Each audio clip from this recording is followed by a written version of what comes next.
nice weather. The sun is still very high, and we're hoping that the rains will come. It's getting quite hot, So you're welcome to your darling station, the station that brings you good news, brings you entertainment, brings you information, brings you everything you need. I mean, this is a station where you can actually start your business without thinking about it. I mean, really. Exactly. Yeah. I mean, we have tips everywhere. And yeah, this show is one of the best shows on radio. The Maritime and Border show. The Maritime and Border. It's one of the best shows on radio. If you're not tuned down right now, you don't know what you're missing. Call your friends, call your friend, call your father, call your mother, call your sister. Every member of the family. Everybody should tune on to 90.3 FM VOP. This is the Maritime and Border Show, and my name is Prince Chilaka. And my name is Dele Utomi. All right, we're welcoming you to today's program. As you know, today is we're reaching out to all our women, your wonderful women. God has placed you in our lives. Today is Women's Day. We celebrate all the women all over the world. We say Happy Women's Day. Yeah, Happy Women's Day. Dele, I hope you're cooking for your wife because if you don't do the cooking, something is wrong. Why do you think I came a little bit late today? Oh, but you came with apple and carrot. You came like a man that was chased out of his house. I actually did the cooking of the stew this morning before I left the house. Whoa. My wife usually prompts me, cajoles me, or begs me to help her make the stew. So I did that this morning after church. Today we have two wonderful guests. We're going to be looking at a lot of issues with them, and then thereafter we will try and bring you up to speed with the issues we're here. We have here on the show today as our guest, Comrade Akeem Ayobiojo. He's the chairman of Aflon Tinkan chapter, and we also have Chief Clinton Okoro, the PRO. They are both here to x-ray the matters at hand today, and we are talking about the fact that the Nigerian Customs Service gave themselves a target of 9 trillion naira as revenue target for the year 2026. We are going to take a look at that target and the probable effect it will have on stakeholders, businesses, and of course the generality of the Nigerian populace. You're welcome to the program once again. Thank you very much. Okay. Welcome, stars. Yeah, thank you. Thank you so much. Yeah, for those who are just joining this program, this is the Maritime and Border Show. It's a program where we look at the things happening in the maritime industry and try to find out how best, we can manage it. So it's wonderful having you our listeners, tune on to VOP 90.3 FM, and like we said, you would not waste your time. You'll find out that every minute you spend with us is worth it. So welcome once more to this program. Dele, where do we start from? Of course, the things that made the news in the course of the week. All right, we have a lot of news items here. Yeah, I think there are some of them, but take a look at there are some of them that I think there's a mixture, but we'll look at it together as we progress. Shippers Council set to implement ICTN tariff regime to shore up revenue base. The last is yet to be heard of the controversial International Cargo Tracking Note (ICTN) program, as the Nigerian Shippers Council has vowed to commence its implementation in 2026. It could be recalled that the implementation of the mandatory cargo pre-arrival document has faced persistent delays due to sustained opposition from freight forwarders who believe its implementation will be an added financial burden on port operators. However, the Executive Secretary of the Nigerian Shippers Council, Pius Akuta, has disclosed that the agency will commence its implementation in 2026. During the NSC management retreat in Abeokuta, Akuta said the implementation has become necessary and non-negotiable in view of the paucity of funds that has so far hobbled the operational capacity of the council.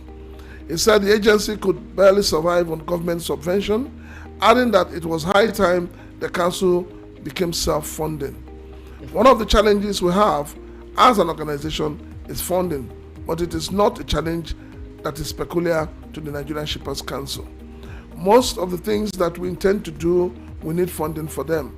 The funding is not so adequate, but it's enough for us to keep moving forward.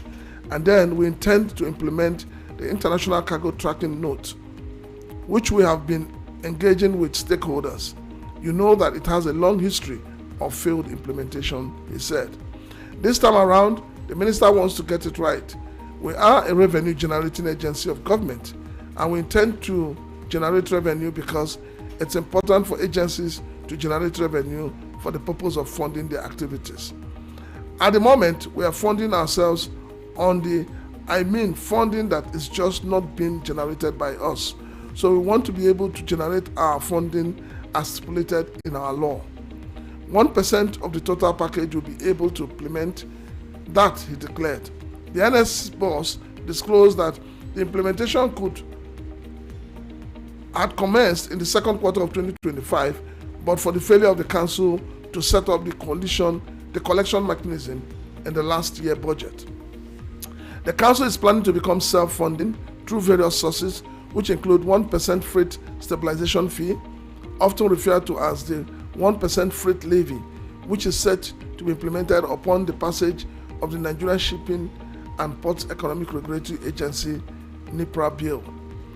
On the implementation of the ICTN, the following charges are to be collected by the council, which includes $25 per unit of containers, $10 per unit of ro-ro vessels, 0.2% unit of break bulk cargoes, $1 per freight ton of conventional groupage cargoes, and 0.1% ton of crude oil export. Empty containers non-oil exports attract no fee. The council said that these fees are meant to enhance its efficiency and transparency in the maritime sector.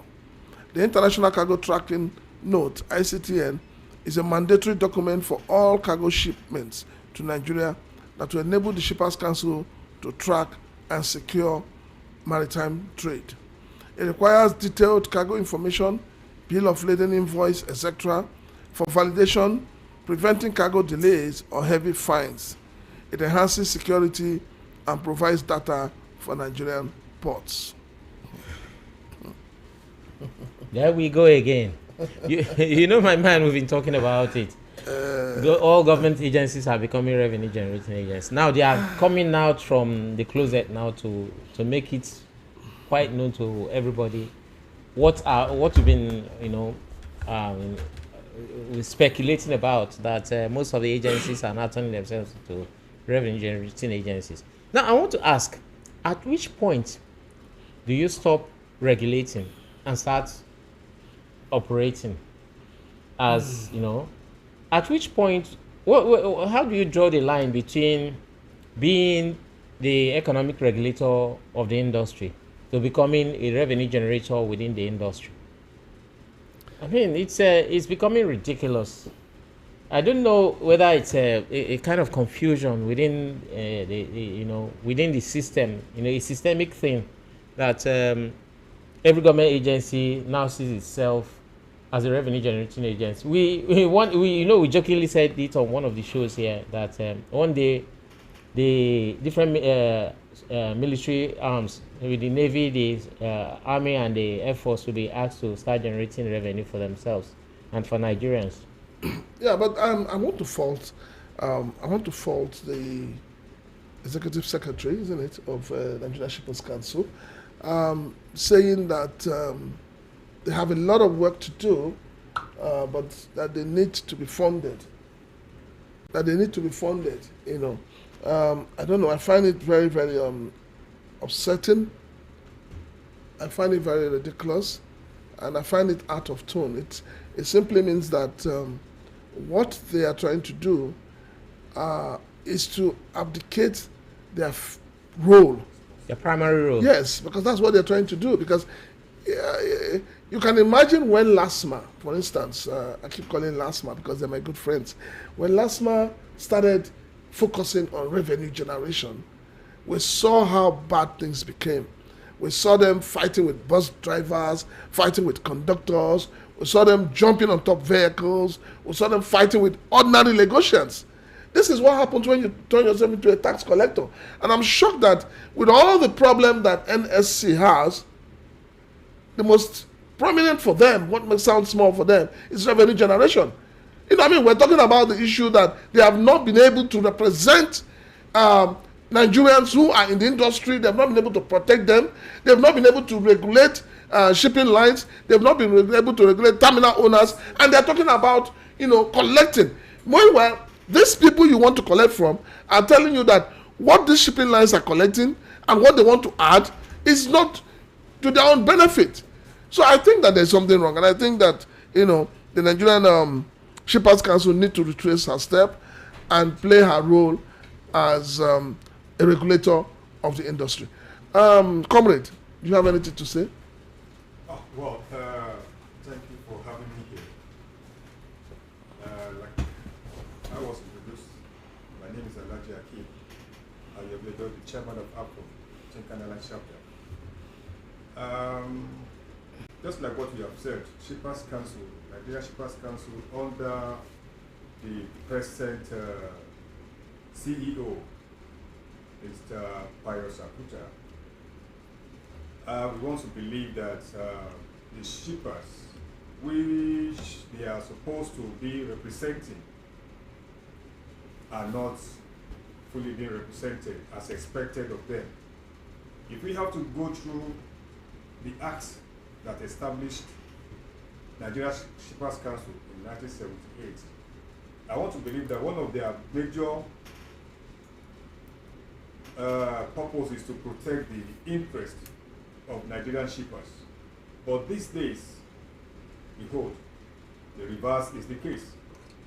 This is the period we are having the Shippers Council protecting the interest of the shipping companies and terminal operators against the shippers they are supposed to represent.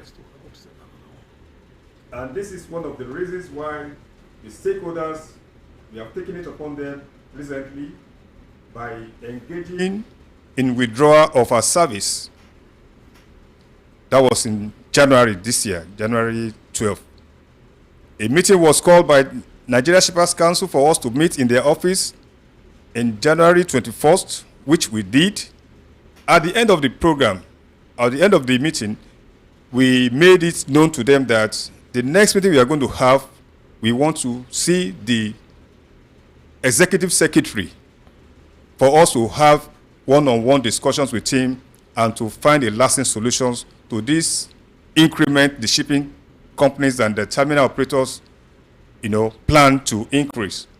So recently we were called to meet with the executive secretary, only for us to find out that at the tail end of the day, they have canceled the meeting for us to meet the executive secretary, owing to the fact that he was busy with the Minister of Blues and Economy in Abuja. So that's just for now.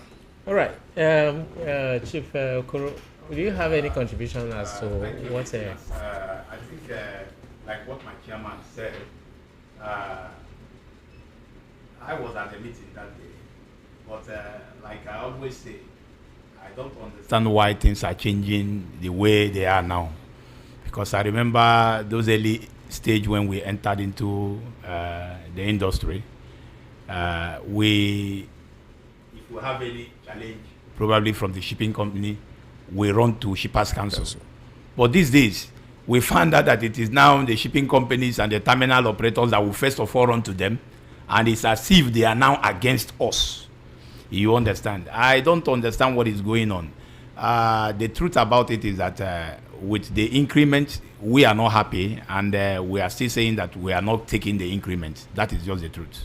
All right, thank you very much. We shall talk more about the activities of the Nigerian Shippers Council. Let's take a look at other items that, other issues, things that are made in news in the course of the week. Moving forward, trade facilitation. Customs Ogun reduces checkpoints on Aton Idiroko Road to 3. In line with the agenda of the Controller General of Customs, Adewale Adeniyi, to facilitate legitimate trade across Nigeria's land borders, the acting Customs Area Controller CAC of Ogun Command, Deputy Controller Ladapo Afeni, has reduced the number of checkpoints along the Aton Idiroko Road from 16 to 3. The development is part of the Nigerian Customs Service's ongoing efforts to ease the movement of goods and persons along one of the country's major cross-border trade corridors, while strengthening intelligence-driven enforcement against smuggling. The acting Customs Area Controller said the 3 approved checkpoints are Agility, Ihumbo, and Aton checkpoints. He argued that the decision to drastically reduce the number of checkpoints was aimed at promoting smoother intra-African trade and eliminating long-standing bottlenecks that hinder the movement of legitimate goods. The move aligns with the broader reforms being implemented by the leadership of the Nigerian Customs Service to ensure that border operations facilitate trade while maintaining effective security and anti-smuggling surveillance. This strategy is aimed at removing bottlenecks associated with trade, strengthening border security, combating smuggling, and facilitating legitimate trade. This development underscores the command's commitment to leveraging innovative, intelligence-driven approaches for effective border enforcement and anti-smuggling operations, he said. It's we talked about the issue of checkpoints along the borders, and the Semi-Command said they've reduced theirs too from a number of checkpoints to about 2, 3. Two, yeah. As at the time this new CAC resumed. And it's also a good one here that the acting Customs Area Controller of Idiroko, that's Ogun Command, has also made the move to reduce the checkpoints from 16 to 3. It's commendable because, we are talking about issue of joining AFTA, the African Free Trade, Continental Free Trade Area. And things like this, too many checkpoints, the optics are not good. When you have too many checkpoints along the road, be it customs, immigration, police, it gives the impression of a country under siege. So, and it does not augur well for economic development. If you want to really check smuggling, you have to use what they call the non-intrusive method, or the intelligence-driven ways of approach to counter the activities of smugglers. Not having too many checkpoints. It's a good one. I'm impressed, and I give kudos to the Nigerian Customs. But it's one thing for the Nigerian Customs to pull down checkpoints. What about other agencies? Because that's you remember when they talked about the Senate border. Yes, I think it's Senate border we talked about, and the controller said the acting CAC then, or the CAC then, said they had reduced to 2. Yeah. But then police had their own. They are still there. Son is still there. Immigration is still there. Quarantine. I think the synergy between these agencies has not been perfected, and it needs to be perfected. If custom, it is the responsibility of custom to check the entrance of goods, illegal and contrabands into the country. So if the organization that is meant to do it is saying that we have the requisite manpower, we want to reduce checkpoints to allow free flow of trade, I don't see why the police will not do the same, the immigration will not do the same, quarantine will not do the same. So the synergy needs to be worked upon. And I'm happy also that the Nigerian Custom is building its own synergy with all these other agencies. But we need to see results. We're tired of stories. We want to see action taken. I'm calling on the new IGP of police, IGP Jisu. Yes, please. You need to look into it. You need to look into the checkpoints that are, coming up every day. There are too many checkpoints. We need these police officers to go and, secure lives and properties of Nigerians who are under the siege of terrorists and all of that, and not, within where they shouldn't be. So please do something about it. I mean, it will speak well of Nigeria that we have less policing and all of that on our borders.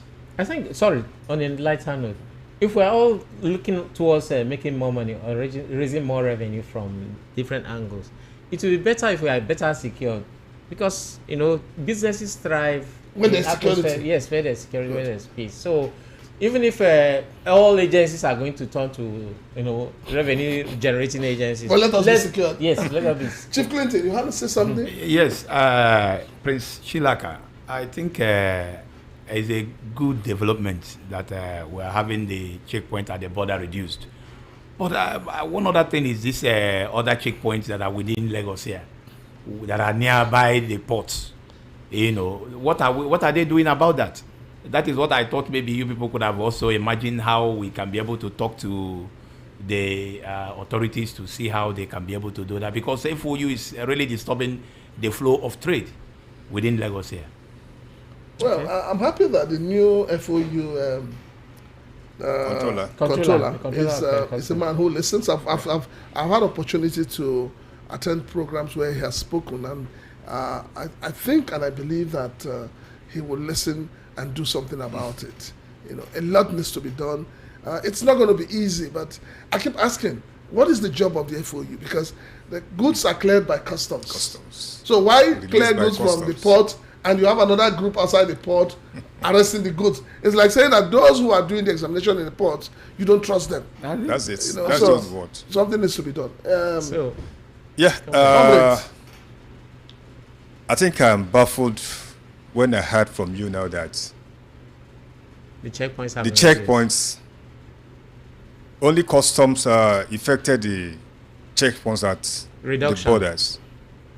I want to believe that recently the controller of Seme Border, Mr. Wali Adenuga, had a collaborations with other agencies in finding solutions to the checkpoints on the road, and which I believe they had an agreement that they are going to reduce it. But hearing now that just only customs that have reduced this along this Ogun one, not Seme. This one is okay, Diroko. Okay, Diroko. I think I can get that right now. So I hope you're not comrade of NLC, because those ones are not. All right. NCS police join forces to boost border security, crush smuggling networks in Ogun State. In a bid to strengthen border security, the Nigerian Customs Service NCS Ogun 1 Area Command played host to a high-level joint delegation from the Nigerian Police Idioroko and Border Patrol Command, focusing on a unified approach to tackle cross-border crimes and economic sabotage. The acting Customs Area Controller, Deputy Controller Oladapo Afeni, noted that while the Idioroko axis is currently calm, maintaining this stability requires rigorous intelligence sharing and synchronized operations to neutralize smuggling networks. Afeni emphasized that national security is a collective responsibility and urged personnel from both the NCS and the Nigerian Police Force to view one another as allies rather than rivals in the field. This collaboration directly supports the Controller General of Customs, Bashir Adewale Adeniyi, core mandates of collaboration, consolidation, and innovation. We will continue to synergize, share intelligence, and work together for the benefit of the state, affirmed DC Oladapo Afeni. Our commitment to fostering strong partnerships with all security agencies and stakeholders remain unwavering. The area commander of the Nigerian Police, Idioroko, ACP Adejumo Shegun, expressed a strong desire to build upon the existing rapport between the agencies. The primary focus remains on ensuring the safety of residents in border communities, providing tactical support to the NCS to curb illegal trade, sharing critical data to stay ahead of criminal elements operating along the Idioroko Igbolo border corridor. Yes, I like I keep saying, synergy is one wonderful thing, and we cannot throw it away, because when the agencies come together, we're stronger when we're together Yeah. than Yes. when we're divided. Yeah. And I would say that, like I keep saying, I give kudos to the CG of Customs. He's doing so much, especially in building that synergy that is needed. And I like what the DC said when he said, "You are not rivals. We should see each other as working brothers. for one purpose." And that's why when you see the Nigerian Shippers Council beginning to talk about revenue generation, it sends a wrong signal to my ears. Yeah. And I say, where is the synergy? You know, if your job is to look after the system, and you want to leave the system and begin to look for revenue, generation. then something is wrong somewhere. The money you've been collecting, you have not even given us an account of it. You have not given us a detailed breakdown of how you spent the money that has been put in the budget for you. So you want to now get your own and start becoming self-accounting. All right. Yeah, we continue to say it. Once you leave your primary role of regulating the business environment Industry. within the port sector, and then taking up the role of being a revenue generator, that primary function that you were meant to do suffers. I mean, it gets neglected. Well, that's saying it again. On the part of the Ogun Command of Nigerian Customs Service, it's a good thing that they are solidifying their cooperation with the Nigerian police, and then trying to find a way forward to strengthen the partnership. That, like you said, when we are together, we are stronger together. When especially when we act together according to the rules, in order to make the functions that each body is meant to carry out, more effective and be efficient in doing that. So, you have anything to say about that, comrade? The issue of the Nigerian police and the Ogun State Command, Ogun One Command coming together. Well, I think what I can only say is for the acting controller of Diroko to emulate what Controller Wale Adenuga, was successfully done at Seme here. Okay. He should at least, I believe he has been doing that, engage with other agencies, find a lasting solutions, for the main issues to be addressed by getting the Different agencies together. yes, so they can reduce the checkpoints on the road to ease the free flow of trade and traffic there.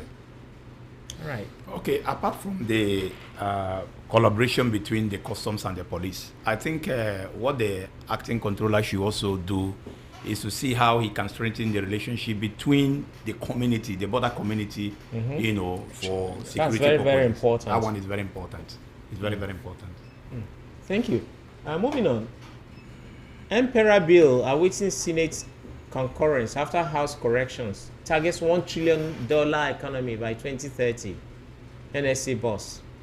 The Nigerian Shippers Council (NSC) has disclosed that the revised Nigerian Port Economic Regulatory Agency Emperor bill has been passed by the House of Representatives and is currently awaiting concurrence from the Senate before being transmitted to President Bola Ahmed Tinubu for assent.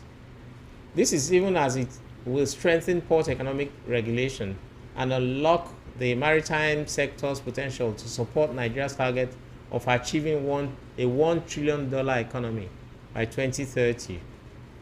The chairman of the NSC Governing Board, Dr. Ibrahim Shehu Shema, and the executive secretary / CEO of the council, Dr. Akutapayo Sukeima, emphasized the importance of strengthening the port's economic regulatory framework to unlock the vast potential of the maritime sector. Francis, I think, maybe by the time they get there now, all the excuses will now be a thing of the past. Hope We are hoping so. And Now the Emperor bill has been passed. No, Dilly, don't. Hold on. No, Dilly, calm down. I know where you're going to. Calm down. Dilly, calm down. It is not what he's saying. Let me tell you where he is angry.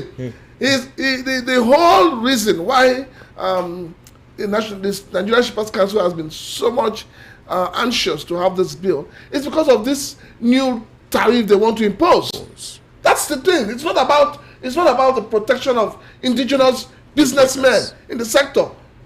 It's about what they want to collect, and they believe that law, once it is passed, is the only thing that will give them the license to do. Yes. So they want to run away from their core responsibility, because as it is right now, there is a war going on between shipping lines and freight forwarders. Very well. And terminal owners. And the Nigerian Shippers Council has not been able to do anything. Rather, they started this problem, and we must put it on their floor. They were the ones who came to announce that they have given the shipping lines the power to increase their rates. And they've been running away from it. Which was confirmed by... Yeah, but they said they've also been complaining that they do not have the power to sanction the shipping companies and terminal operators because they are not empowered. They are like giving power, authority without power. Dilly, that is not the point. No. The point is that you cannot, in one hand, ask shipping lines to increase. In the other hand, to ask them not to increase, you now say you don't have the powers. That is mediocrity. Exactly. That's true. Exactly. That's true. So the Nigerian Shippers Council need to explain herself to the Nigerian people. And the idea of the executive secretary avoiding meetings. If you check, every time there's a meeting, he never shows up. No, he will not be there. He will not be there. If he's not fit to do the job, he should resign. Okolo is very usually simple. the one that is there. It's I think it's let's not use a strong word like checking responsibility, but that's exactly what it seems. Me, I don't have time to play around it. You don't need to. We say it as it is. No, Mr. Dilly. We say it as it is. You say it as it is. There's Mr. Dilly, I think no holds back. I think the problem here is at times we should look at having a professional person into some offices. You understand? Somebody appointments are made by politicians. Yes, but when it is by appointment, you just bring anybody that don't even understand what is there. The person will just behave anyhow. That's the truth. So NSC seems to be in the news. Calm down. There's another one coming. I know you like to defend them. NSC urges dialogue between shipping firms, clearing agents over tariff hike dispute. The Executive Secretary of the Nigerian Shippers Council, Dr. Pius Akuta, has called on foreign shipping companies and clearing agents operating at the nation's seaports to engage in constructive dialogue to resolve the ongoing dispute over recently approved tariff increases. Who is to arrange that? Akuta made the appeal while speaking with journalists in Abeokuta on the sidelines of the council's management retreat, stressing that both parties must be willing to compromise in order to reach a mutually beneficial agreement and ensure stability within the maritime sector. According to him, the council had earlier declined requests by shipping companies to increase charges for 2 consecutive years, noting that the current approval was not necessarily aimed at boosting profit margins, but to address rising operational costs faced by the operators. The NSC boss emphasized that sustained engagement between stakeholders is critical to maintaining industrial harmony and preventing disruptions to port operations. Recently, we tried to see how we can wade into this, to see how they can resolve this, but this has kept going on. We are calling on both sides to go back to the table and see how they can resolve this issue and move on, he said. Akuta also urged stakeholders in the maritime industry to recognize the independent nature of the sector, stressing that cooperation remains essential for the continued growth and stability of Nigeria's maritime industry. If they say there won't be any hike in increase in charges, and at the end of the day, the cost of operation has hindered them from carrying out their functions, then we will not have a maritime sector, he warned. You see, this is where I'm very, very upset with the Nigerian Shippers Council. They have not shown professionalism. At all. They have not shown tact. What they have done is, giving a dog a bad name to kill the dog. You don't wake up from sleep as a regulator and you ask a body to increase their charges, and when those who are meant to bear the burden of the charges reject it, you have not been able to call those you asked to increase those charges to the order. Yeah. Now you're asking that the people should go and hold the negotiations. This stakeholders meeting, this stakeholders understanding, was it not something that should have been done before you give an approval for these charges to be applied? So why is the Nigerian Shippers Council running away from her responsibility? Being the regulator, they are supposed to organize all this meeting between the shipping companies and the freight forwarders Yeah, this in order to find the lasting solutions to it. Yeah, but it feels like throwing the freight forwarders to the dogs, to your tent, Israel. I mean, you can go and go and defend yourself. But and you are supposed, like I said before, it's like checking responsibilities. You're meant to protect the Nigerian shippers and the freight forwarders, people who do business within the within the country, especially the indigenous people. But the way it looks, the Nigerian Shippers Council, for the want of what to use, they are really sitting on their hands in terms of carrying out their responsibilities of protecting the indigenous stakeholders. That's my own opinion. yeah, you're right. The last time we went there for a meeting, that the Shippers Council, where the shipping lines were there, we asked a question. It's a very simple question. One, before the implementation of the increment on their tariff, we weren't contacted. You understand? We weren't, the freight forwarders were not involved. Okay, we are now asking now, what is the reason why you want to increase your tariff? Because I could remember the last increase they did was in 2023. Okay. And it was well known. They gave some excuses that we looked at it and we said, okay, we can allow things to go. One, the increment on fueling and diesel, that was their major excuses. That they cannot exchange rates. Yeah, the exchange rate also was one of the major excuses that they gave. And we looked at it, we said, okay, by the time it, they increased and the trade still flow. But coming now, things are coming down. The fueling thing that they gave excuses is dropping, because at that time we was buying fuel at the rate of 1,000 something above. Then now it's coming down to 700, 800. I think it just went to 900 by I think either a day or 2 days, because of I think they said the Iran issue or whatever. Yeah. You understand? Now again, the exchange rate has dropped tremendously. So what excuse? And it baffles me. Each time things goes up in Nigeria, it does not come down. Why? No. We wish they come down. Edge they come down for on a lighter note, you just said that the exchange rate came down a little bit. Yes. So something. So there's still hope. Edge they come down. Yeah. The exchange rate came down a little bit because of fuel came down a little bit. Yeah. But it's gone up to 1,000 plus now. No. It's around 900. No, 1,000 plus. I think 1,000. Fuel, right? Yeah, 1,000. Yes, 1,050. 1,000 something. 1,004. 1,050 naira. That was just this morning. That's by MRS. Yeah. So that is the thing. Instead of them to come down, they are now still increasing. There is no any excuse that they can give to us. That is the truth. So Shippers Council should look into that. All right. What I can only implore you, press guys, is just to keep hammering on this Nigerian Shippers Council to live up to their billings. Yes. It's the reason why we invite people like you, experienced people like you. They have disappointed many shippers and the freight forwarders. We don't have much regards to them as before. Okay. Right. So their executive secretary needs to wake up. Maybe should the advisors that surrounds him are not advising him better. Okay, we shall come back to that. Dangote refinery moves to stabilize Nigeria's fuel supplies amid global disruptions. We just talked about fuel a little while ago. Yes. So this news about it.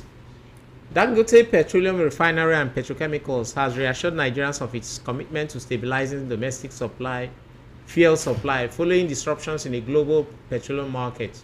triggered by escalating tensions in the Middle East.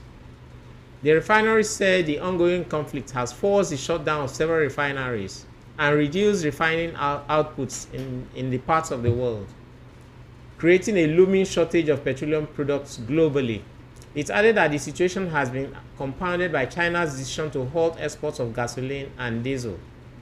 The refinery noted that it will prioritize the Nigerian market in order to shield the country from potential supply shocks, highlighting domestic refining as a key buffer against international volatility.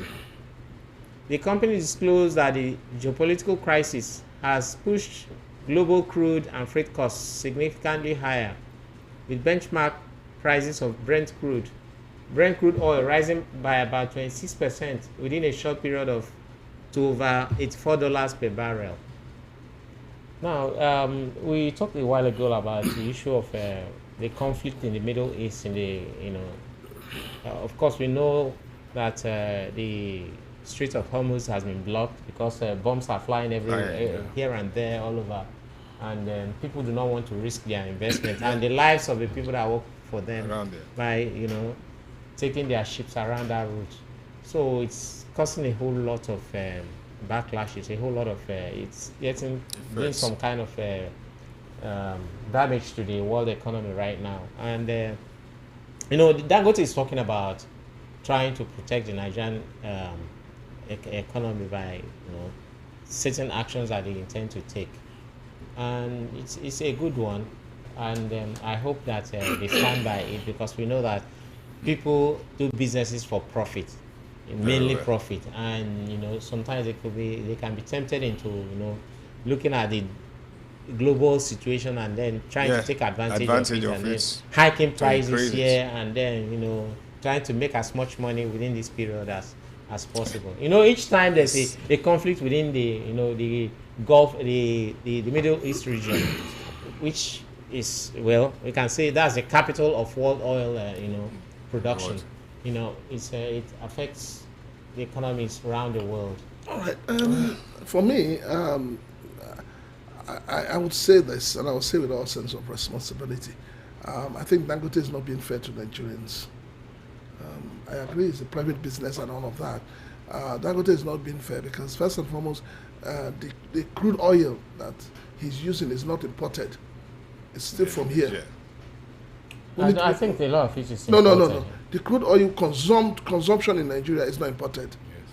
I remember there was a time he said he was still receiving crude oil and he's paying in Naira. Now, on the other hand, I think the federal government too has not been sincere to the Nigerian people. You have a minister of petroleum, who happens to be Mr. President, who in the course of all of this have not seen the need to address Nigerians. We have a national NMPCL, that is supposed to be our home, our own as Nigerians, and suddenly we find out that a private company is the one dictating the price of petrol to us. NMPC has not come out to say anything. Is it not so shameful? And we're talking about millions and millions that has been invested in this establishment, and yet the Nigerian people are not benefiting from it. And here we are praising Dangote. Should Dangote be the one to tell us that he wants to reduce the cost of petrol for Nigerians? Should he be the one to tell us that he wants to bring succor to the Nigerian people? I mean, when we see things that are wrong, we must say it. Let us continue to speak truth to power. I have no grudge against Dangote, because Dangote is a private business. But NNPCL should be the one to take care of the needs of the Nigerian people. Yes. If that establishment is not ready to work, federal government should shut it down. And we know that it has been shut down. It's very shameful. Chief Clinton. I'm laughing because it's funny. When it is just one man that is dictating for all Nigerians, I think we shouldn't expect less. You understand? But one other thing I want to praise Chilaka.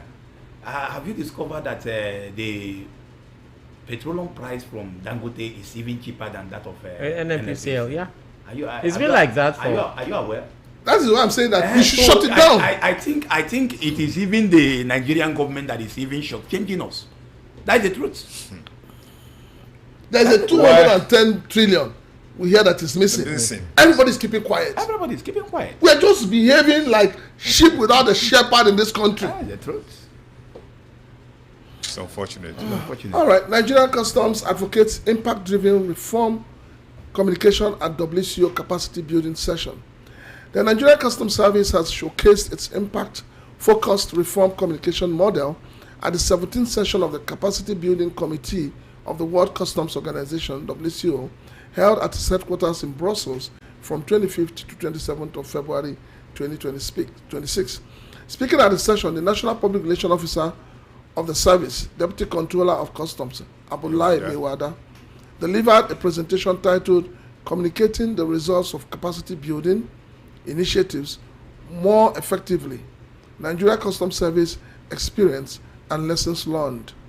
Mewada explained that the Nigerian Customs Service, under the leadership of the Controller General of Customs, Adewale Adeniyi, who doubles as the chairperson of the WCO Council, has deliberately transitioned from routine activity reporting to evidence-based storytelling that clearly demonstrates reform outcomes and measurable impact. The service's reform communication framework is structured around three core pillars: institutional capacity building, human resource development, and stakeholders' capacity engagement, ensuring that reforms are not only implemented but clearly understood and trusted. What that's noted.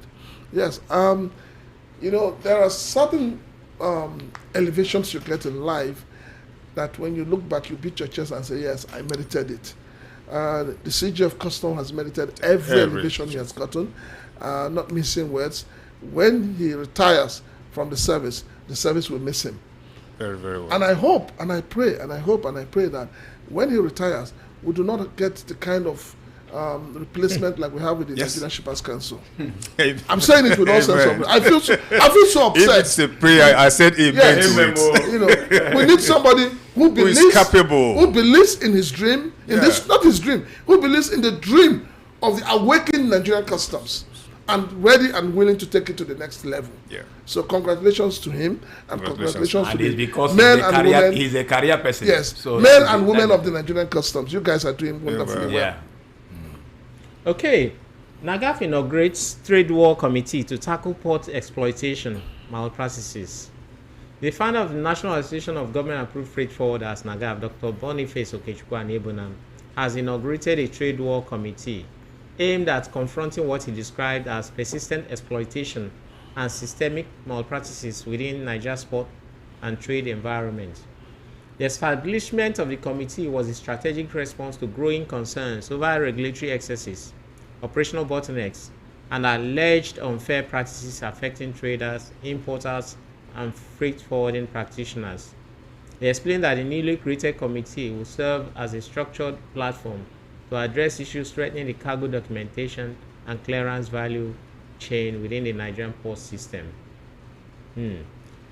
Nagaf also has what they call the 100 compliance. So I wonder what's whether it's what this, informed these. Yes, this one maybe.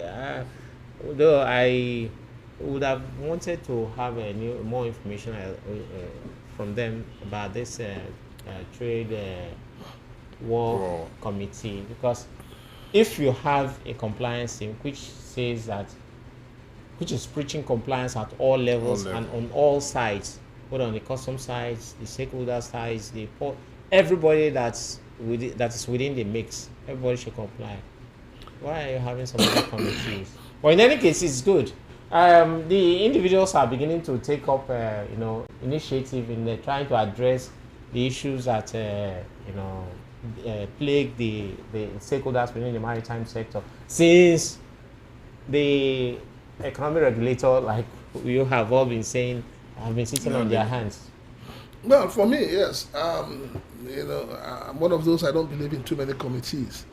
I believe that if you have one committee and that is working, why not energize it? Why not, it. But see, for me, Nagaf, I think they're just they're leaving the wound and they're treating the sore. Why am I saying that? there's an issue on ground between the shippers and they're involved. They're involved too. And they're just everybody's keeping quiet. The shipping, we're talking about shipping lines on one hand. We're talking about the terminal owners. And Nagaf is keeping quiet. So I'm asking, is it that they're not being affected, or they are expecting that another organization will handle that for them? I think the energy they are putting in all of these committees they're setting up, let them put it to get the regulators to do what they're supposed to do. Yeah, go ahead, sir. Yeah, I think I understand Nagaf wanted to stage a protest as regard these shipping companies and terminal operators' increments. But all of a sudden, I read it in the news again that they have suspended the protest, which I may not know the reason why it was stopped. And like we did in January, Aflon and Alka, I think Nagaf was involved as well when we did the protest in January. If we could collectively stage that protest again to fight against these already increased charges by both terminal and shipping companies, I think we can get results from it. Why I said this, we have said it several times here. The only person that could arrange this is the regulator, the Shippers Council, headed by Pius Akuta. If he could seriously get hold of him in a meeting, which we have already, made them to understand that without him, there's no how the stakeholders would have any meeting with any of his subordinates again. So if we could come round together again, forgetting maybe this association superior to this one or whatever, what we are fighting for is the same common goal, to achieve, the same result, that we need to protect our clients and our industry too. So if we can come together as one, we are good to go. Okay, Chairman. You remember it was the protest that prompted the Shippers Council to withdraw to suspend the already increased charges by MSC. The increment on that tariff of shipping companies. And now call for a meeting. I want to remind you, sir. It was the meeting. Yes, I want to remind you, there was something that we said at that meeting. Even though that Mr. Pius wasn't there, yes, they told us he traveled to Abuja. But I knew that we agreed on something. We said that until we have a roundtable discussion for them to tell us the reason why they want to increase, that if they go ahead and increase, we will shut down the port. So I think we should leverage on that, because that was the agreement we had, to see how we can be able to now come together, mobilize, and now make sure that we go back and protest. And I believe the protest this time around will not just be the Shippers Council alone. The federal government will hear about it, and I'm sure that Labour will join on that protest. And I believe that this increment will also be suspended. All right. Before we end the news, I want to, on behalf of my colleague, Dilo Tommy, and on behalf of VOP 90.3, to say congratulations to DCG Dera Anselm Francis Nadi, now retired. He, for those who don't know him, Nadi was yes, and then thereafter he was promoted, and he now relocated to the head of headquarters in Abuja. On Tuesday, he formally retired from the service after meritorious years, being in the service. We want to say congratulations to him. We want to wish him all the best. We want to welcome him to the real world. Yes. He has said that he's coming to the industry. Yes, we want to welcome him to the real world. And Nadia, I say, Dera. Congratulations, I say Oga Dera. congratulations. Oga Dera. DCG Dera. Happy birthday to him as Yeah, well. happy birthday as well. And, Yes. That Tuesday So, was nice. all of us, Diamond Age. yes, all of us at on Maritime and Border Show, we wish him all the best. Yeah. It's Maritime. And all of us at Aflon as well. When I go pay, That's why we're here now. And he's our Oga. Yeah. when I go pay. All right, so Dilly. Yeah. So, of course, this is the Maritime and Border Show with Delu Tommy and Prince Chilaka. Topic for today is taking a look at the self-imposed targets by the Nigerian Customs Service. Their target for the revenue to be generated this year is 7 trillion naira, and 9 trillion naira is against the 7.02 trillion naira they realized for 2025. And we are looking at the implication of this target on, on trade, especially as it concerns the stakeholders that we have in the studio. So Before we continue, wait to the Dilly. Yep. When you they talk this thing, you get as they be for here. Say Nigerian customs, they give themselves target. Yeah. I mean, they don't talk to importers. No, but that's on the lighter side. No, but we need to know. Of course. Because when you give yourself a target, it means that you're in charge, you're in control. Yeah. So this is the Maritime and Border Show with Dilly Utomi. and Prince Chilaka. As you know, this is now where we go to, the banter. We have two gentlemen here. One is a comrade, one is a chief. You can see the comrade does not have the chief cap. The chief have a cap. But the whole idea why we have two people today is because we have an issue that we need to really look into. Not only are we looking at the fact that customs is giving themselves, well, we are not too sure of it, but it is alleged Yes. that they are giving themselves Speculation. yes, that they're giving themselves a target. But we also want to also look at the Nigerian Shippers Council. These are the two main areas we'll be looking at this afternoon. So, sit down, call your friends, call all the importers, all the freight forwarders that you know that the Maritime and Border Show is on. All right, Dilly, now you want to shoot the first question now, yeah? Yes. Comrade, what do you think about the targets, self-imposed targets by the Nigerian Customs Service? They realized over 7 trillion naira last year, and this year they have promised. They have promised to raise as much as 9 trillion naira. Is this going to be like a walk in the park for them? And knowing that gentlemen such as your good selves will help them raise the money, or what do you think? Yeah. Well, thank you for the question. I think the 9 trillion naira in question, for me, I've been reading it in the news, but I've not heard it from the customs itself that the target is 9 trillion naira. Neither have I heard from the National Assembly that this is the target being set for Nigerian customs. Be that as it may, if truly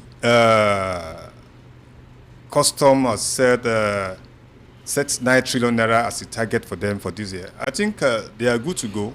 If we have to consider the revenue generated last year, and this January alone, the revenue they have generated this year alone, by my reading, is about 7-point-something billion, if I'm not mistaken. So if that should be Are you talking about 700? 7-point-something billion collectively That's for 2025. for this January alone. You should be talking about 700 billion and not 700, okay. 700 So if that should have been generated, I think customs they are good to go to achieve that 9 trillion naira deficit target. But you see, there is something that still baffles me, because before you can say you want to generate 9 trillion, considering the level of importations and what have you, because we knew what we agents suffered for customs to achieve that revenue generated last year. Right? We knew what we passed through. We are, like they say in local parlance, bring cut meat now from Namabodi. Do you understand? So DN here and there, just to ensure that revenues were generated. So come to this January, in this year's targets too. I've been wondering, I even had a discussion with my colleagues that how could this be generated? We thought of many things. We even thought about the aftermath of it, the effects it's going to bring on the masses as a whole, considering the inflation and many other things that will, create for the society. Okay, I have a follow-up question, but Chief, could you weigh in on that? Mr. Dilly, thank you very much. I want to differ from what my chairman said a little bit. Okay. Each time I hear that custom generates revenue, it baffles me. I have said it time with that number each time we go for a meeting.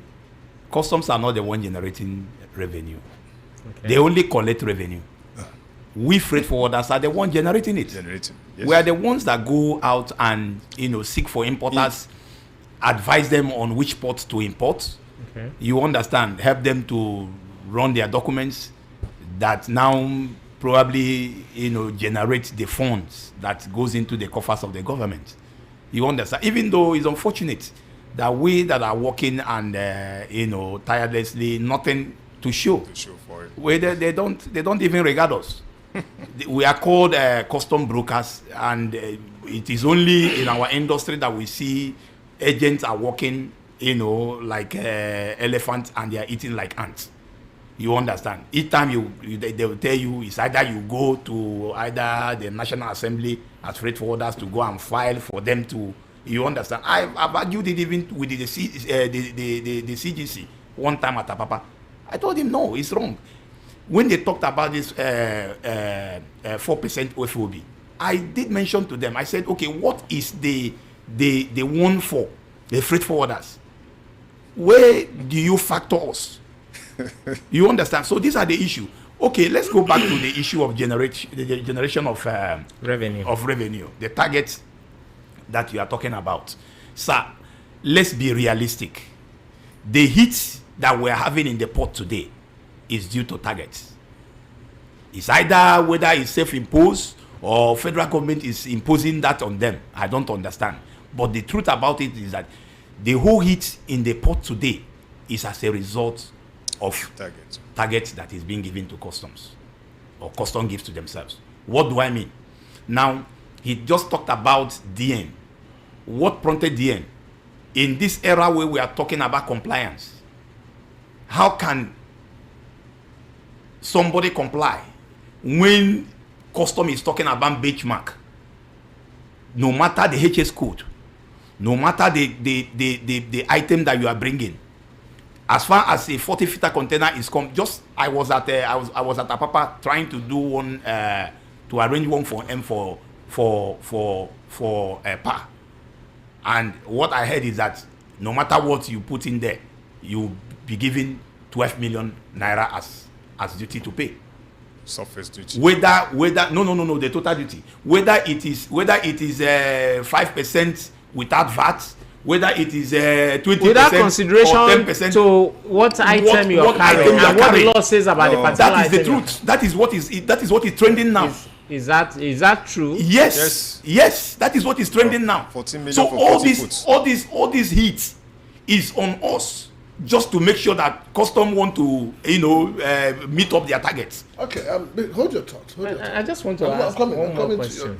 You keep talking about freight forwarders, clearing agents, but you're not talking about the people. Okay. Where are the people taken care of in all of this? Because if we're talking about revenue, we must also talk about the effect of that revenue on the people. Yeah, the people. So if you guys, as the two of you sit down here from Aflon, isn't it? Yeah. And you're talking about you as your organization, as members of that organization, you're not talking about the people. Where do you leave the people in this? Let me get you right. The people in terms of the general masses. Yes, the public. Of course. The public has to be considered. I said it in my speech here the other time. No infrastructure, no nothing. understand? We don't even know where the money is going into. I've said it here without consideration for the general masses. Yeah, because whatever charges are imposed on you guys, of course it transfers. It transfers to the general okay, sir. public. Let me ask you this specific question. Yeah. Now, do you think that they are going to raise this money either through maybe tightening the loopholes and blocking all leakages, or do you think there's going to be an imminent increase in tariffs and charges if they could give themselves this kind of a target? Well, how do you think they are going to raise this money? I have said part of it. A continuation of what we experienced last year will still be embedded in this year's clearing system, right? He has said part of it as well. We know how it's being done as part of our business activities. But at the same time, like he has asked me, the general masses, where is the soft landing for them?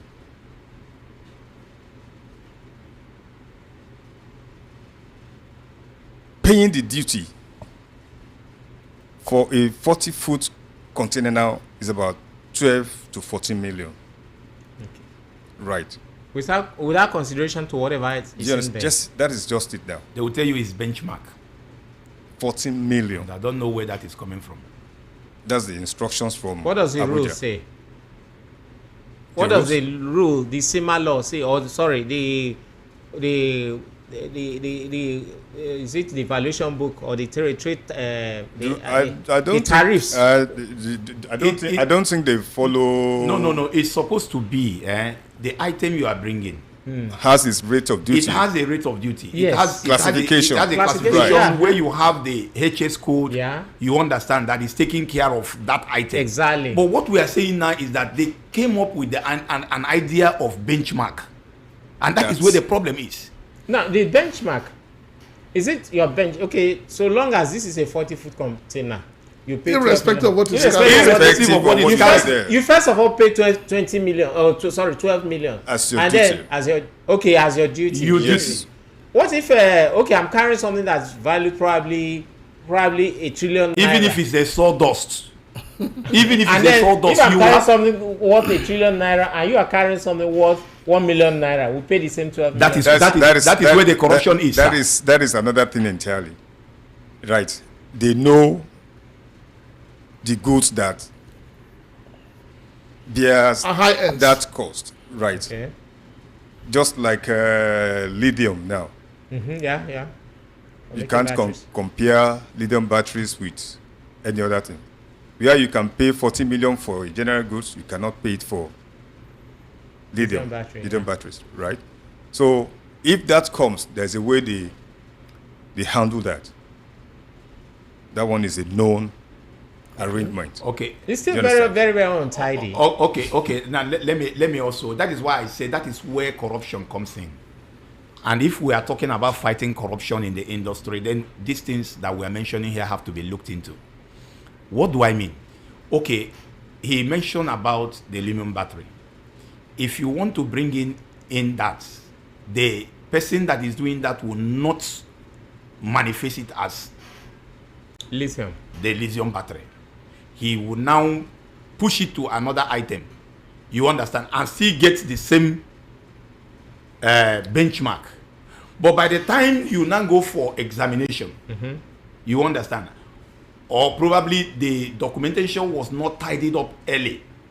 That's what we call bill-leading history. The bill-leading history will now have the main item you are carrying. Correct. Okay. That is where the extortion will start. You understand? And this thing we are doing is that, like I have said, I think I said it some time ago, the problem we are having is this human interface. And if probably we can automate everything and you upload the exact documents that you need to upload, that is carrying whatever that you are bringing, and have scanned it, that is standard operation procedure, has gone through that process and it is right. You don't have anything to do with anybody. But the system will not allow it. People are still frustrating that. That is the problem. And I thought platforms such as Budogu takes care of these things that you guys are talking about. we are talking about human factor. Budogu is a technological, what have you, the human factor of it. That is why some of us still believes success of National Single Window and Budogu lies in our hands. All right. Yes, Customs talks about compliance. Who is ready to be compliant? That is the problem we are having. Compliance. Are you saying that the part of customs they don't? There are people who don't. Prince Chilaka, sorry. Can I shock you a little bit? I don't want to be shocked. No, you need to be shocked, sir, because maybe you don't understand. It is we that are practically in the field that feels it and know what it takes. Yeah, it pinches. You understand? Mm-hmm. You can come to the port and verify some of these things that we are saying here. Okay. The shipment today at the port has dropped drastically. That's imports. The imports. But there's an increase in exports. Oga, I'm talking about imports. Okay. Times you come to, the port today, you will be thinking maybe this is a place that, they play football. You can count number of people. You can count number of containers that are, being exited from the port. Yeah. Not like before, that the place is busy. But you now find out that at this era where there is a drop in shipment, then there is an increment on their targets. And you ask yourself, how do they make this money? How would they get this money? How do they? The last time, I remember 2 years ago, when the CGC came to the PTML, there's what we call joint association. We went there, we asked him, Oga, that time I think it was either 5 trillion naira that was given to them. That was about 2004, 2003, thereby.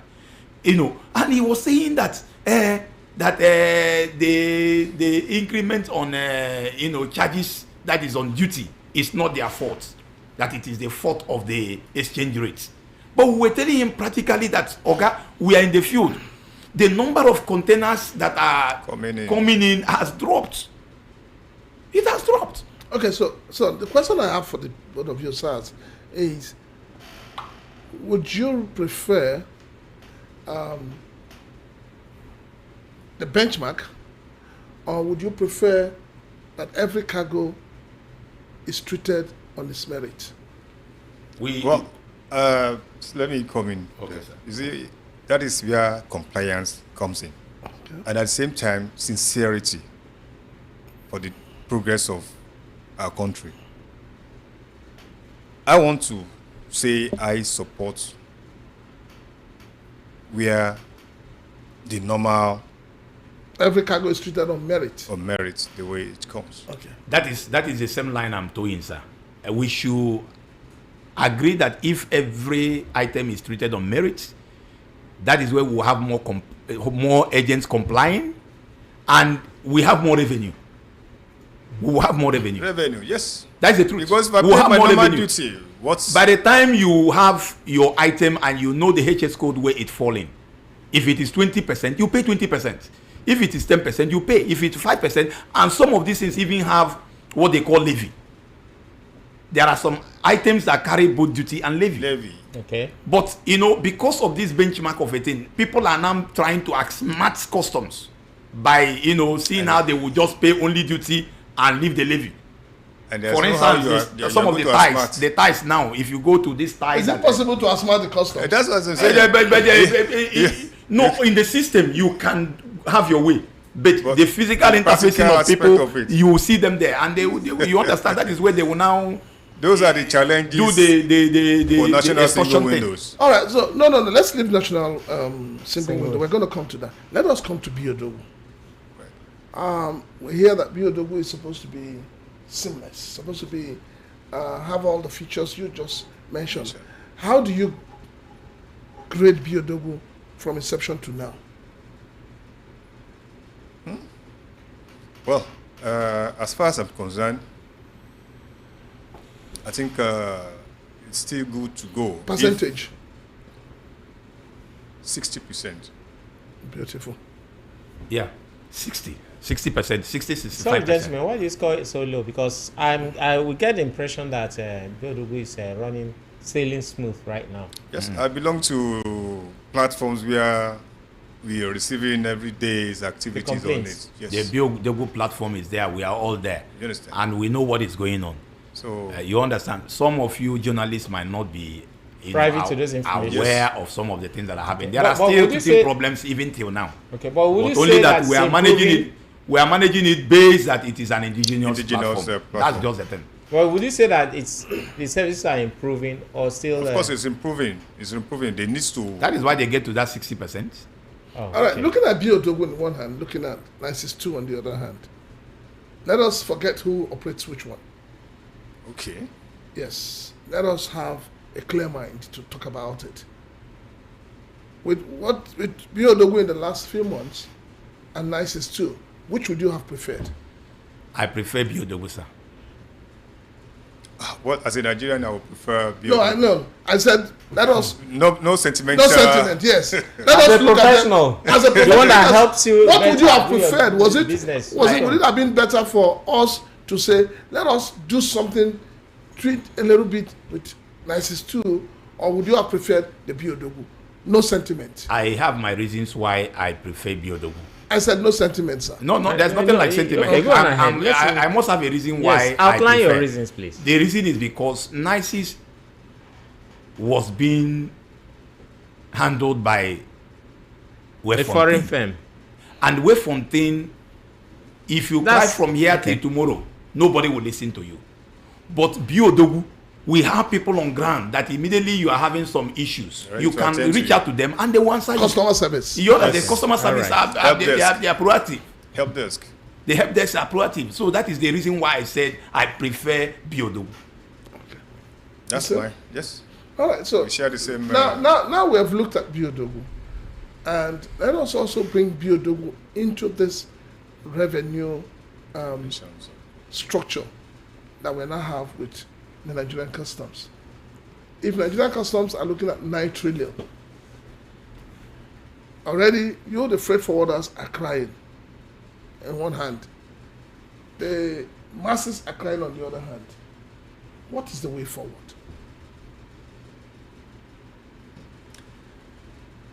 Well, your question still brings me back to my stand on compliance. Right.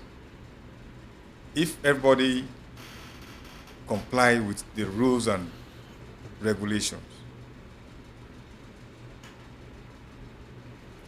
in the operating system of Biodogu and the general clearing system, I don't think anybody will have any complaints. So you the only think- complaints I believe people can is just the technological aspect of it. So you believe that with all of this in place, the 9 trillion is feasible Of course, it's feasible. and it will not impact negatively on the people. Oh, that one is we cannot rule that one out. We cannot.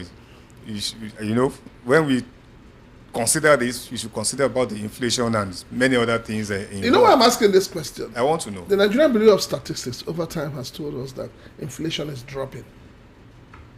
So if inflation is dropping, and we know Nigeria is a country that depends on imported goods, Importations. so how do we marry these two? Because if inflation is dropping, and we're looking at a budget of 9 trillion, will that not shoot up the inflation again? Of course, it will.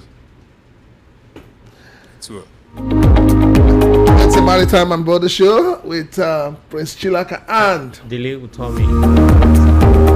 We still have our guest in the studio, and as you know, this is an interactive program. In the next 1 minute or 2 minutes, we'll be opening up the phone lines. Get your questions ready.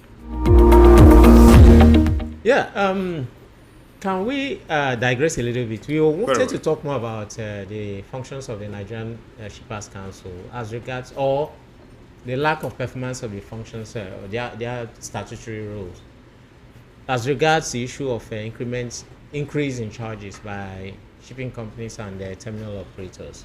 Yeah. In your own words, tell us what you think they should do differently from what they are doing right now. As a Nigerian Shippers Council?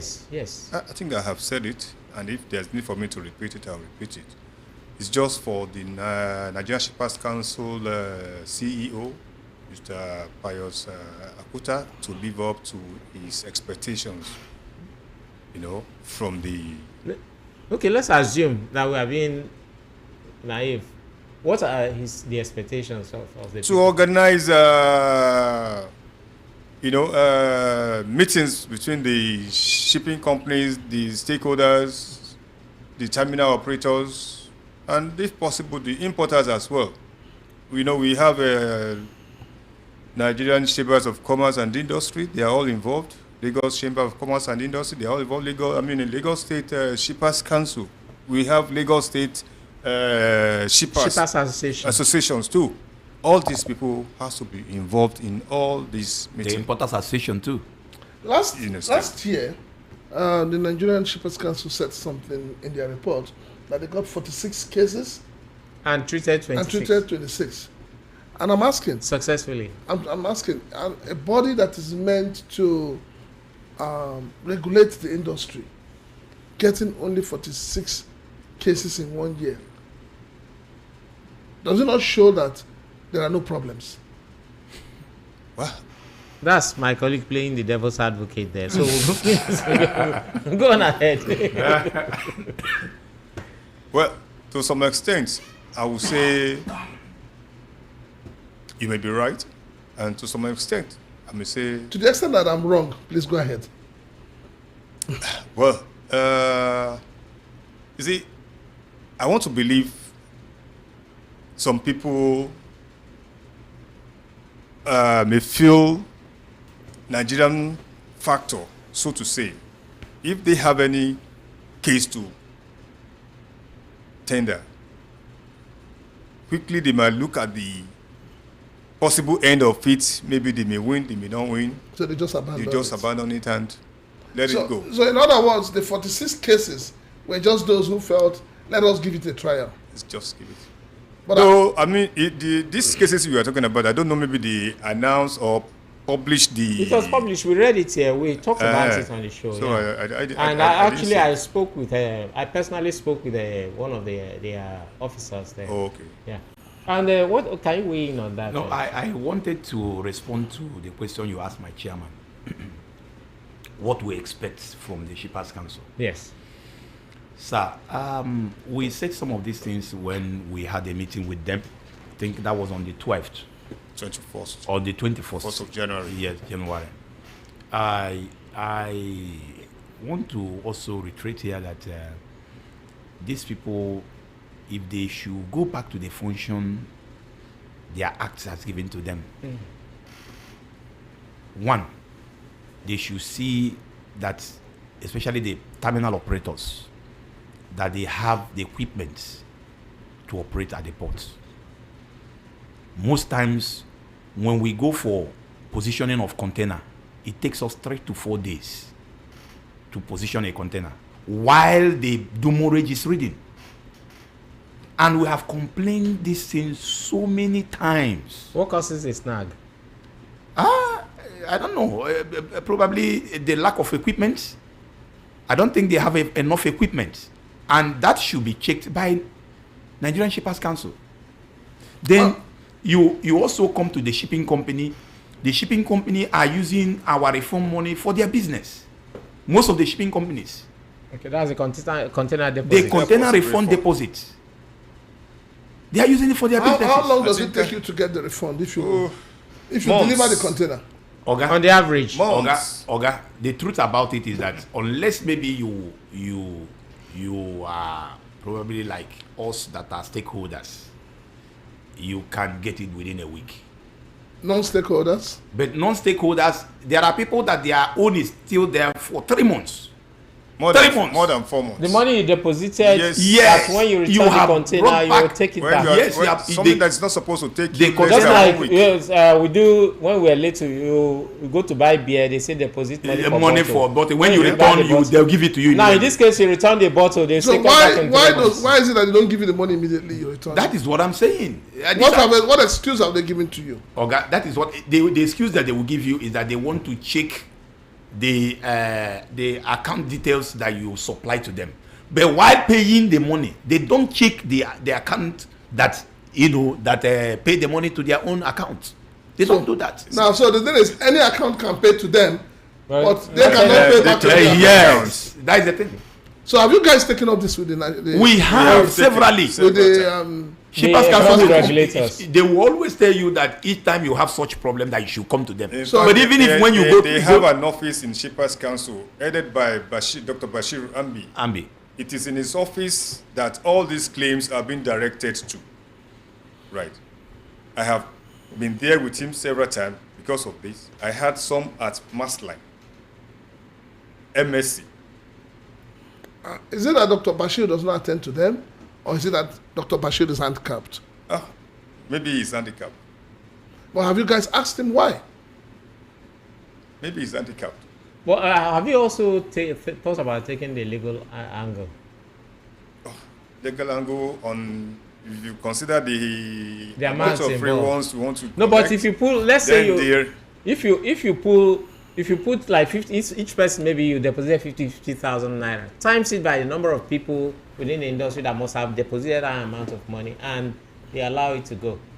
All right, so now that we're talking about this, let us. I'm coming, sir. I- I'm coming. Now that we're talking about this, first and foremost, I feel so bad, and I feel so upset that foreign nationals are taking advantage of Nigerians. I must say this, and I also feel so bad that the regulator is not doing anything, so to say, to protect the interest of Nigerians. So, how do you encourage people to invest more into this sector? Because the whole essence of this program is to break down things down so that people who want to go into this sector will not have these hiccups. Yeah. It's so painful when you come here and each time we have a guest here, they're always talking about the hiccups they're experiencing. So, And the lack of action by the Action by- Nigerian Shippers Council. yes. So if Nigerian Shippers Council is not doing what they should do, what do you are practitioners. Yeah. You are the people at the forefront. What do you think is the solution? Well, please let me quickly digress to what Right. I wanted to say when my PRO talked about experiences with the terminal operators and all that stuff. And good thing that you also mentioned foreigners and taking advantage of we Nigerians in terms of shipping operations and terminals. It will not surprise you that we have a terminal being owned and operated by full-fledged Nigeria, which is ENL Construction Consortium, so to say. Consortium, yeah. Yeah. If you get there, you not believe that this is a terminal in Nigeria here. Why do you Are say you so? are you rating them high or low? Low. Hold on, hold your thoughts, sir. I'm going to open up the phone lines now, and the numbers are 0700 903 903 903. Can also call us on 0817 175 6338. 0803 6929933. The lines are open, so you can call in, send your message on the WhatsApp. We will read it out and we'll continue from there. Go ahead, sir. Yeah, ENL Consortium. The operational system there is so bad. Their equipment is so bad. You will not be surprised that you will still go and hire a forklift. Hold your thoughts. Hello, good afternoon. Hello. We lost him. Go ahead. The sir. roads in the terminals are so bad that hardly you could carry your goods out. Sometimes, Hold on your thoughts. Hello, good afternoon. Hello, good afternoon, sir. God bless you, sir. Afternoon, bless you too, sir. Your name and where you're I calling get you, from? sir. My name is Andrew, sir. I'm calling from Ubigo, sir. All right, go ahead, sir. Can you say something about custom target, as in giving them target to meet up with their target? And this thing is making everything so high, because for you to fly a container now, it's not that just more money. And when you fly at the end of the day, you begin to look for money to pay, you begin to look for money to balance yourself. It's affecting the country. Why can't we ourselves see ourselves and talk to ourselves that this thing is not working? Let us stop it and stop it once and for all, because it's affecting the country entirely. Is it not a good idea? Well, that's why we're here.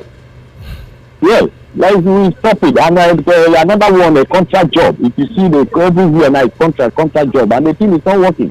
Look at the human. The people are not living fine. They are not healthy, looking healthy. Because all these things is affecting. Those things, if it's not working, you stop it. Because when you try something and that thing will not work for you, you stop it than to continue. Because the way you continue, this thing is going high, and you cannot meet up with the target. You cannot meet up with the demand. It's not a good thing, sir. So you people should help us and try to do something. All right, God bless you, sir. Thank you so very much. Yes. Yeah. Continue with your thoughts, sir. yeah, like I was saying, I cleared a truck of CNG, Okay. containerized gas there. That was early last year. I still have the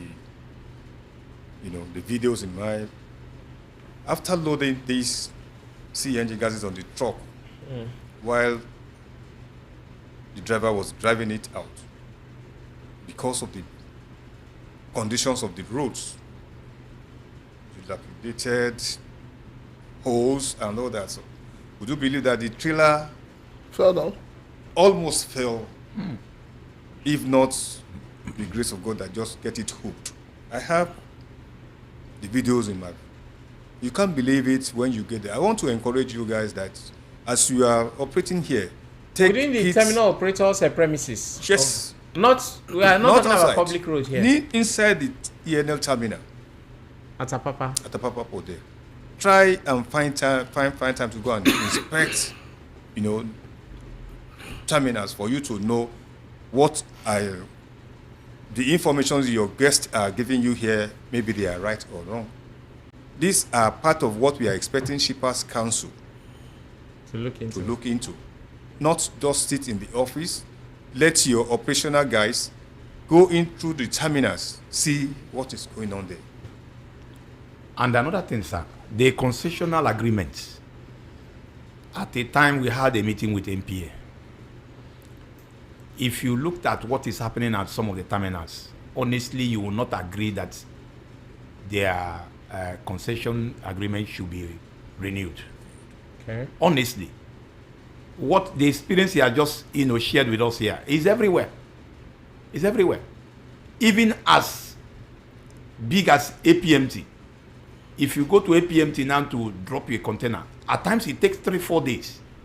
And while you are waiting, the demurrage is running at the cost of the freight forwarders. All right, let me quickly let me quickly ask you. I had thought that before now there was this arrangement where shipping lines are supposed to use terminals outside the port. That's the holding bear. Yes, to drop their. How effective has that been? Well, they will always say that because we really fought them on that, and they came out to say that yes, that they have holding bear. But at times, we the freight forwarders, there are some places they will ask you to go and drop the container. You will not even like to go there. Some of the holding bear is at as far as Okoko side. That what do they call it? That axis. You understand? With the hold up. Yes, Okokomaiko side. Along the Badagry. Along Badagry Expressway. So, and by the time you want to do that and you go to another place, they will not find you. Can you see to that? They will still have to reduce your money from Penalize you for dropping it at the wrong place. I think the question you asked was based on imports, not empty containers, right? No, I'm talking about when you bring the imports and offload, you're supposed to return the empties. Okay. So because I'm saying that if you have to return the empties at designated points outside the major points, that shouldn't cost you anything. They'll penalize you for but that. They are penalizing if you didn't take it to the very place that they asked you to take it to. Comet shipping, I know that of Comet shipping very well. If you are given AYZ to go and drop your empty containers there, and you go to ABC to go and drop the container, you're going to be penalized. Now, but the question I want to ask, why would you go to ABC? Are they the same Comet or different Comet? It's the same holding bear. What I'm saying is that, for instance, if your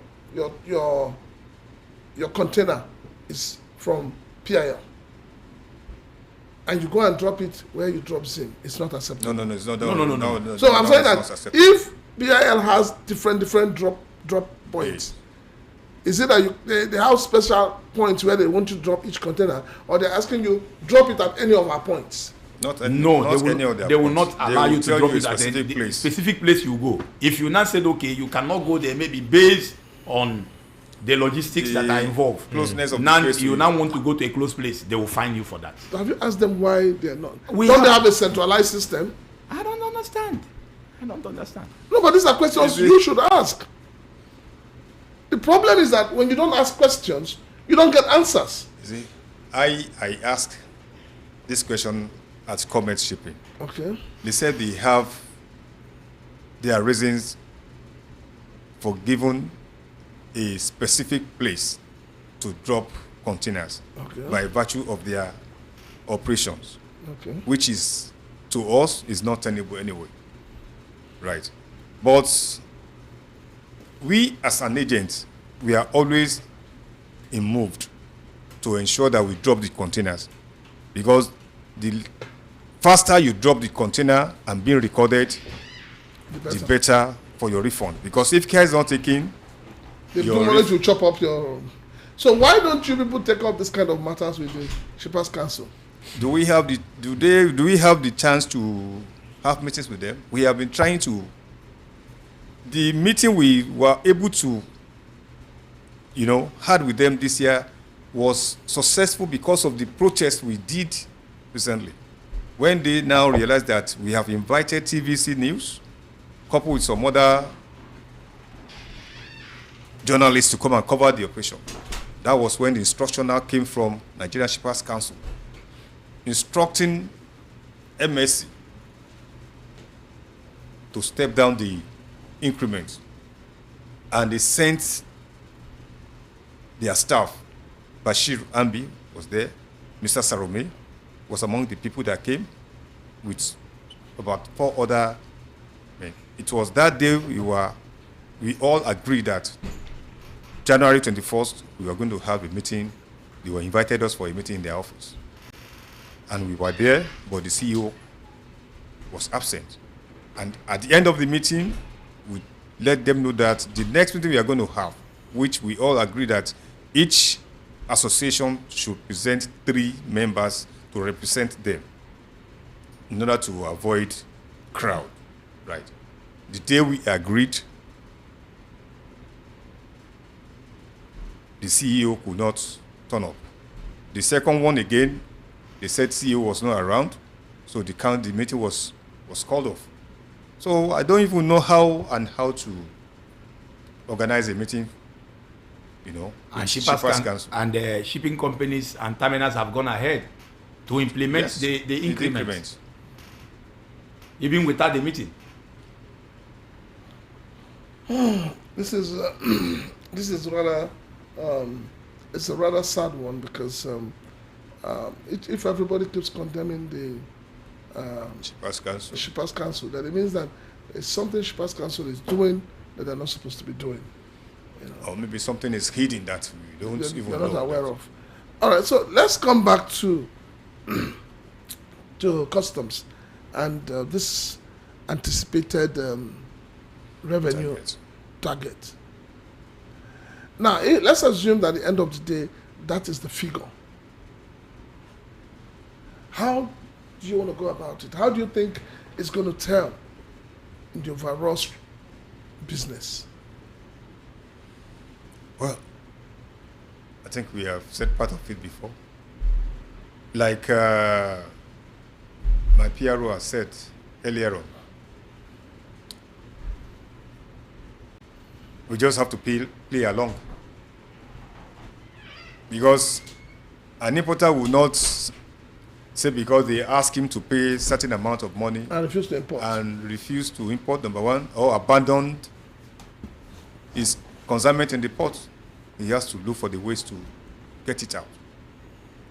And as it is, everything still boils down on the general masses, because all expenses being paid, Incurred, must be. to have to be placed on the. So that is just it. Of course, nobody do business and probably Pray to lose. Want to lose? rate that he will lose. Okay. So it's just that Nigerians are not we are not sensitive enough as to feel what the masses will face, because to an importer, if he brings his goods and you decide to charge him 20 million, he will get his goods out. But the same markets where you probably, because you're a custom officer or you are this or that you have money, but they don't think about the people that are related to them that will still follow me to that same market and get it at a higher price. Because the importer, like I said, will make his gain no matter how much he spent. So, you are not doing an importer, but to the very downtrodden, that is the poor masses. The man in the streets. Those are the people that are going to face the most. Okay, now let me.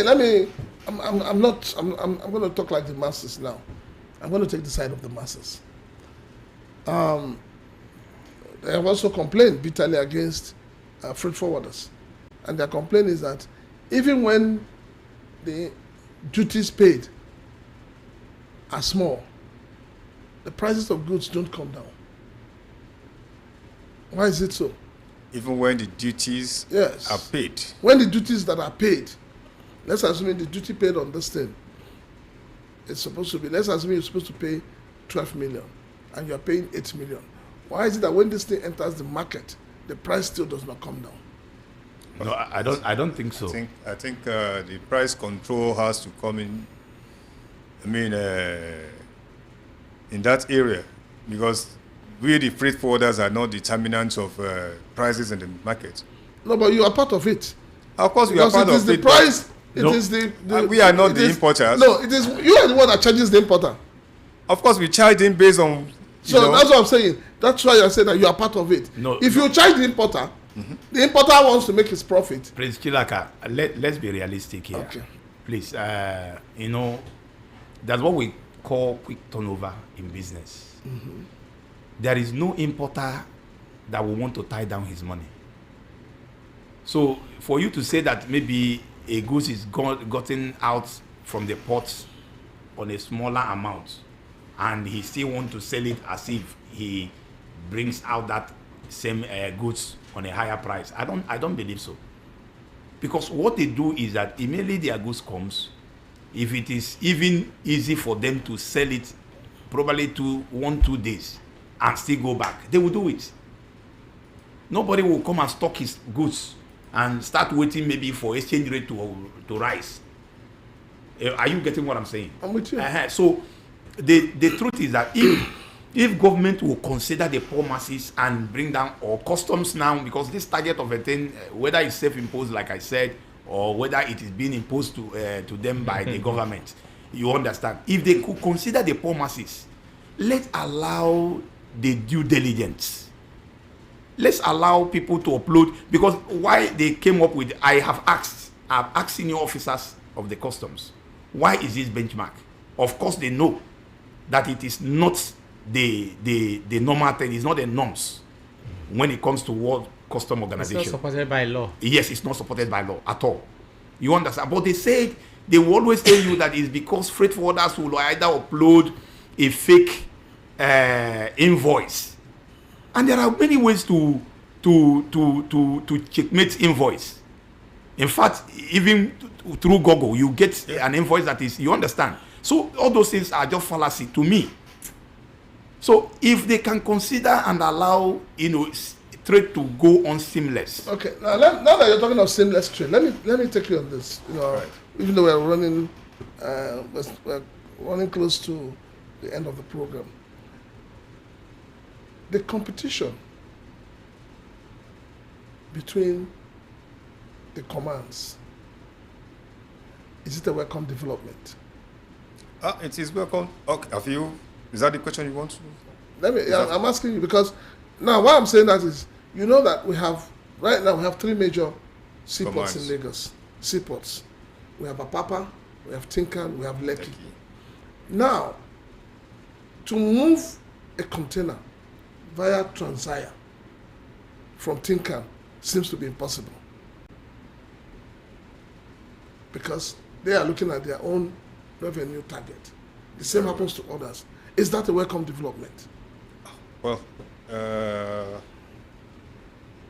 to some extent, though I may not defend the command I belong to, but at the same time, like you have said, I don't think it's a welcome development. Because customs is custom. Okay. Now you said what I wanted to hear. You want to add something to it? Okay, let me correct one impression, sir. When you talk about Transaya, you can't do a Transaya from one port to the other. You do a Transaya within the port that is within the command. No, you're getting it wrong, sir. That is, no, it is wrong. It's happening. You are supposed to move your Transaya from Tinkan to KLT, from Apapa to KLT, from Lekki to KLT. No, how it works, sir. Sorry, how it works, sir. Unless maybe I know I'm putting on some years in the industry, over 3 decades. But we are learning every day. But what I know is that if probably you have some, maybe like we call them that is the terminals that are under a command. That is all these bonded terminals. I'm talking about bonded terminals. Yes, that's what I'm saying. If you have a bonded terminal that is under a command, you can do a Transaya, because if a shipment is coming, sir, is already having the port of discharge on it. Are you getting what I'm saying? So any port within that command, you can do a Transaya, even in Tinkan. No, I think sorry, you're getting it wrong. let me sorry, come. I just want what to I'm trying to say to you is that, like you said, if containers are coming in, each one has a port of discharge. Yeah. You as a clearing agent and also as an importer have a right to decide where you want your goods to be cleared. Yes. Now, if, for instance, the discharge is in Apapa, for instance, and you want to move your container to KLT, is it proper for Apapa not to allow that container to be? If it is KLT, the bonded terminal in KLT must be under the command of Apapa. No. Yeah. You're getting it wrong. This is where I will lecture you. So can you want to call me? Now my question is this: for you to have the goods moved from on Transaya, is it by request from the bonded terminal, yes, or is it originated by the mother port? No, it's originated by the agent, the person, or the importer. The importer. Yes, Okay. or the agents. Or the agent. The agent terminal you want it So to be go. that as it may, why are there snags in the process of Good. moving from one place to the other? What's the problem? Well, I want my good to be cleared or to be moved to this particular place where I will have easy access to it. And I'm requesting that I move it there. Why is there a problem with that? That is where we are having what I call professional challenges. Okay. In the sense that, okay, I as an importer or an agent, my goods arrived at Papa Port, and I want it transferred to another command or bonded terminal at my own choice. If it is legal, as long as it is legal, I don't see any reason why it will not be allowed to go. If there's any suspicion as regard the consignments, necessary steps has to be taken. We have enforcement. We have many other officers, units that can, Why do we have a FOU when you are having your Transire goods to your terminal, even to other states? To other states. What is the purpose of FOU? They have their reasons where they have to follow the containers to the destination to know what the content is, and to ensure that the duties are paid.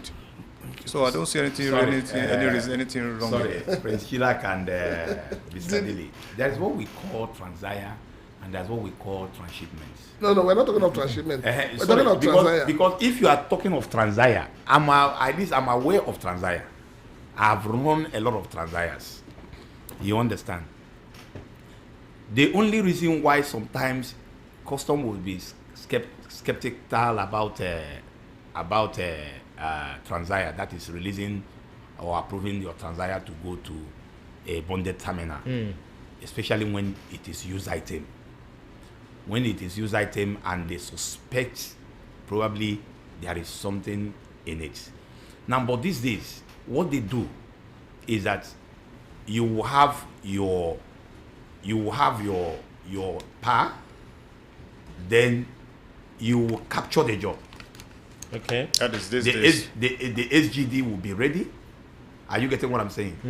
Now, you will also be given, like he said, an FOU officer that will be attached. That is the escort that will be, attached to that container to go to that place. All these things is just to checkmate and make sure there is, the security of that very shipment. Are you getting what I'm saying? So that is what I know about Transire. But for you to say when a shipment is coming, already the EB laden, that's what we call manifest, is already carrying the port. For you to change the port. We're not talking of the port. For you to change the port, that's what I'm saying. No, if he come to Tinkan Port, Clinton, leave that talk. If he come to Tinkan All right, Port,